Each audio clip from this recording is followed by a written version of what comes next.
Pumunta kami ng zoo dito sa Japan. Akala ko ganda-gandahan lang. Meron palang kagubatan sa loob. Hindi nga prepared itong panyapak na suot ko. E buti na lang nakakapawi ng pagod yung mga hayop sa loob. Kaya tara guys, samahan niyo ako. Hi guys, kung saang-saang zoo na kami nakapunta, pero itong pinakamalapit na zoo galing sa amin, first time pa lang namin mapupuntahan. Kaya buti na nga lang pinilit ako ni Jonathan ngayon. Nagdadalawang isip pa kasi ako kanina, kaya sobrang happy nga daw niya na umuo ako at lumabas ng apartment. Kaya kahit matagal na kayo ng partner nyo, importante pa rin talaga yung pagde-date.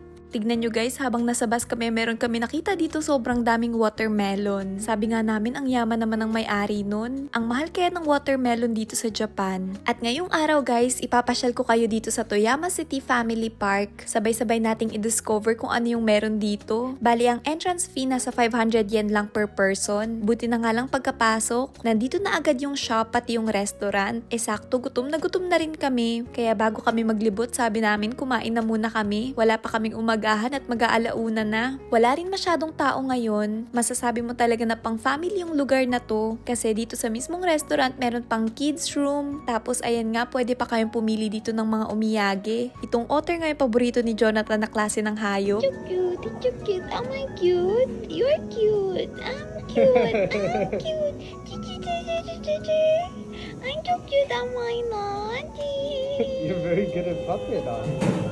Ito naman yung ayaw niya, yung snake. Kaya inaasar ko nga siya dyan, sabi ko bibili ako ng tunay neto. Meron din ako nakita ditong claw machine. Kahit na alam ko na hindi naman ako mananalo dito, kahit na ilang lapad pa yung gagastusin ko, sinubukan ko pa rin ng yakuin. Kung ano-ano lang yung ginagawa namin dito kasi nagugutom na talaga kami, hinihintay lang namin yung pagkain namin. At kapag nakaupo lang kami naghihintay, baka lalo lang kami mainip kaya ayan, naglilibot kami at naglalaro. Nalungkot pa ako na hindi ako nanalo, as if naman meron talaga akong pag-asa dun. Maya-maya finally dumating na rin yung pagkain namin. Wala masyadong mga rice meal dito, buti na lang merong udong. Kaya itong Nico udon nga yung in-order ko. Cold udon naman yung kay Jonathan. Tuwing summer, napakahilig ng mga Japanese, pati ito si Jonathan, kumain ng mga noodles na malalamig. Sa atin kasi kahit sobrang init pa rin talaga na noodles yung gusto natin. At syempre, hindi mawawala ang dessert. Cookies and cream ice cream nga tong in-order ko. Si Jonathan, video ng video, kaya inaasar ko dyan. Maya-maya nga pagkapunta ko ng CR, naku guys, may emergency. Buti na lang to the rescue itong asawa ko. Naghanap at naglakad pa talaga siya ng napakalayo para lang makabili ng napkin ko. Yes guys, mukha lang yung diaper pero napkin po yan. Naku guys, nasa kalahating oras din yung nilakad niya. Kasi yung ganitong klase ng napkin, yung papanty style, mahirap hanapin. Kaya nung komportable na ako ulit, nagsimula na kami maglakad-lakad at tumingin ng iba't ibang klase ng mga hayop dito.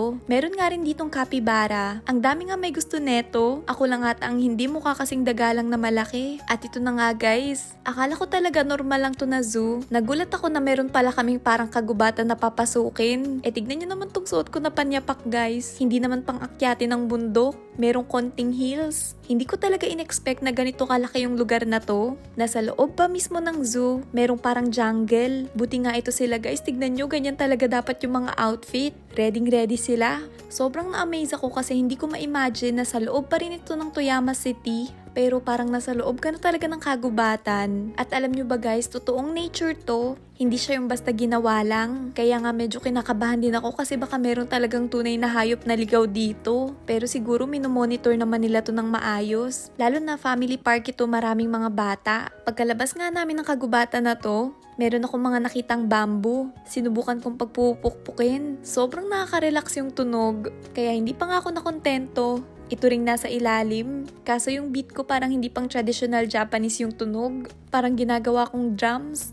Alam nyo ba na isa sa paborito kong hayop, walang iba kundi ang mga monkeys. Kaya nga sobrang saya ko nung finally nakita ko na sila. Grabe guys, 1 oras ata kami tumambay dito. Sobrang na-entertain talaga kami sa mga pinagagawa nila. Nagkukutuhan sa puwet, sa may tagiliran. Parang napaka-inosente ng mga itsura nila. Naalala nyo ba yung nag-viral na unggoy dito sa Japan? Si Punch-kun? Bigla ko naalala kasi guys, tingnan nyo meron din nagkakasakitan ng mga unggoy dito. Pero di bali wala namang level na katulad nung kay Punch-kun. Meron din ditong part na pwede silang maligo. Ito naman parang gustong putulin yung kadena. Yung mga unggoy dito guys, iba-iba talaga yung trip sa buhay. Maya-maya nga nakita namin na parang nagkakagulo. Nagpapaikot-ikot sila dyan sa lugar nila. Basta guys, sobrang nakaka-entertain lang talaga silang pagmasdan. Para silang mga baby.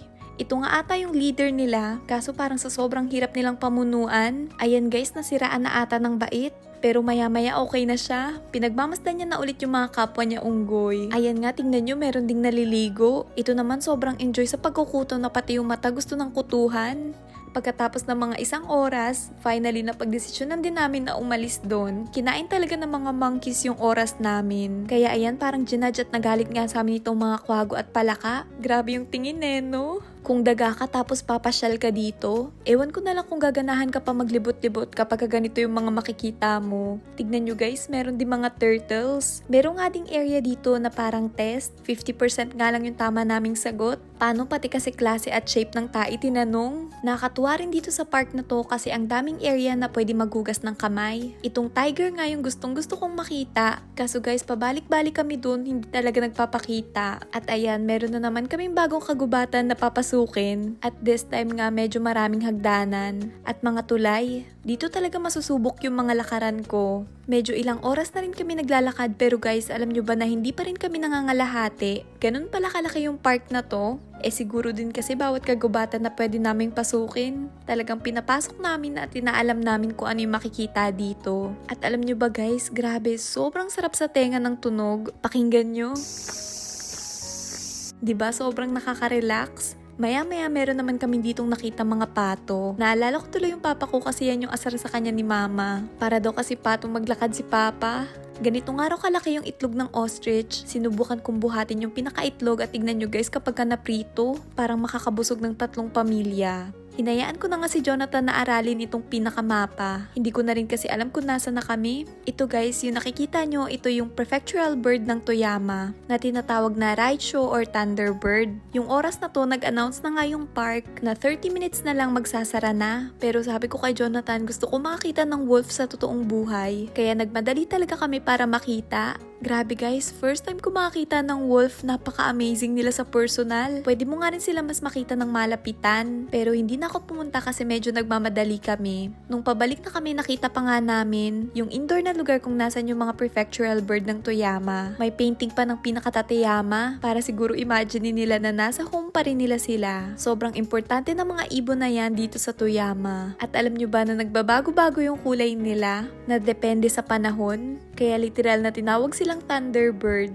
Pero guys, wala yung mga raicho sa klase ng mga ibon na gusto ng papa ko. Walang iba kundi itong mga panabong na manok. Naalala ko dati nagkukondisyon pa ako ng mga to.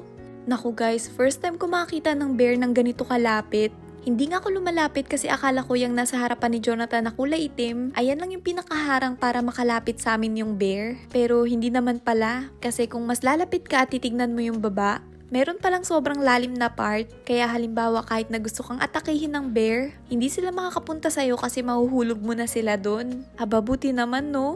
At ayun lang guys, sobrang bilis ng oras. Sobrang motivational ng araw na to. Pati yung mga sign, sinasabihan tayo ng Leben Japan. Ayun lang guys, thank you so much for watching!